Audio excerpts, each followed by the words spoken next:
Mo Buyahiaoui, l'héritier de la corde sensible.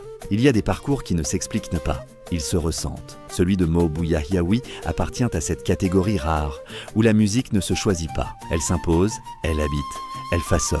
Né en 1972 sur la terre vibrante des Ikasnawen, Mo Buyahiaoui grandit dans un univers où chaque souffle porte un écho, où chaque fête devient une scène, où chaque regard raconte une histoire. Très tôt, l'enfant comprend que son langage ne sera pas seulement fait de mots, mais de cordes et de silence. À seulement 8 ans, il apprivoise déjà le banjo avec une passion instinctive. Puis, à l'âge de 13 ans, un moment fondateur vient marquer son destin. Animé par une détermination rare, il travaille durant l'été dans des fermes agricoles afin d'économiser son argent et s'offrir lui-même son premier banjo, acheté pour 300 dinars.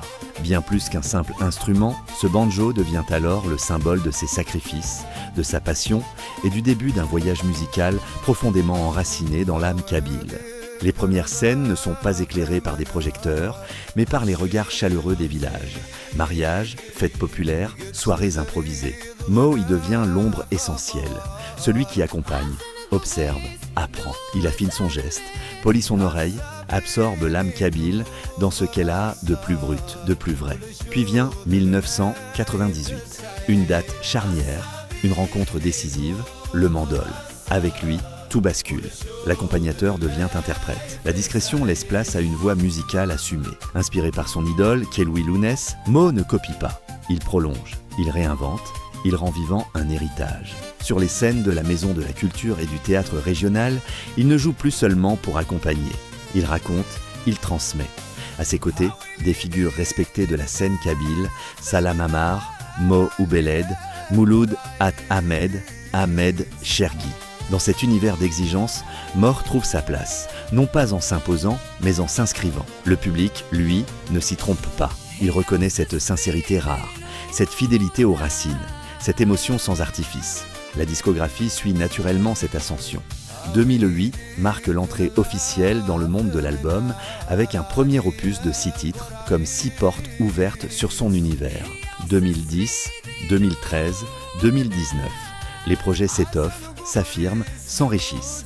Chaque album devient plus dense, plus habité. Celui de 2013 porte une empreinte particulière avec un hommage vibrant à Cheikh El Hasnaoui, figure intemporelle de la chanson algérienne.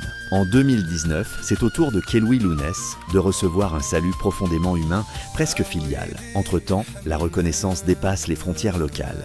Les plateaux de télévision, Canal Algérie, Berbère TV, Zahir TV, deviennent des relais de son art. Les ondes de la chaîne 2 et des radios régionales portent sa musique plus loin encore. Pourtant, rien ne change vraiment. Mo reste ancré, fidèle, presque discret face à la notoriété. Sa rencontre en 2002 avec Keloui Lounès ne relève pas du hasard mais du destin. De cette proximité naît une relation forte, faite de respect et de complicité artistique. Ensemble, ils partagent la scène, les moments, les silences aussi, jusqu'à l'absence. Une absence que Mo transformera en hommage, comme on transforme la douleur en musique. Aujourd'hui, loin de se figer dans ses acquis, l'artiste poursuit son chemin avec la même exigence. 5 clips, 2 singles et surtout une volonté constante de revisiter son propre travail. Réécrire, réarranger, redonner souffle, Mo travaille la matière de ses œuvres comme un artisan fidèle à son métier. Et déjà, l'avenir s'écrit. 4 nouvelles chansons attendent leur heure. Un nouvel album se prépare. Non pas comme une simple sortie, mais comme une étape de plus dans un voyage intérieur. Car au fond, Mo Buyahiaoui ne fait pas que jouer de la musique. Il tisse un lien entre hier et aujourd'hui, entre les maîtres et les héritiers, entre la terre et le cœur. Et tant que ces cordes vibreront, c'est toute l'âme kabyle qui continuera de résonner.